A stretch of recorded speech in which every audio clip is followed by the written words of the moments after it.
Menteri Pariwisata dan Ekonomi Kreatif Sandiaga Salahuddin Uno dinilai pemimpin yang selalu memberikan solusi bagi pemuda yang terdampak pandemi.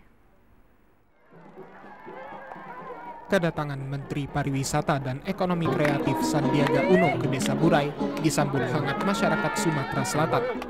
Sandiaga Uno juga memberikan alat tulis kepada anak-anak. Dia dinilai pemimpin yang selalu memberi solusi bagi pemuda. Anak-anak muda Burai menyambut kedatangan Sandi dengan beragam kreativitas seperti lantunan nyanyian. Dalam kunjungannya ke Burai, Sandiaga Uno menelusuri sungai dengan menaiki perahu hasil gotong royong warga, khususnya dari kalangan anak muda. Sandiaga berjanji akan memberikan modal untuk membuat perahu.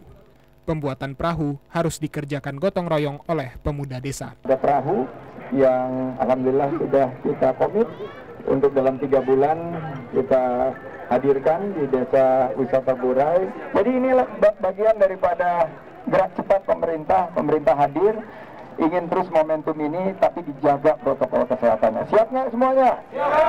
Protokol kesehatan kita jaga dan kita pastikan kebangkitan ini akan menjadi kebangkitan yang berkelanjutan.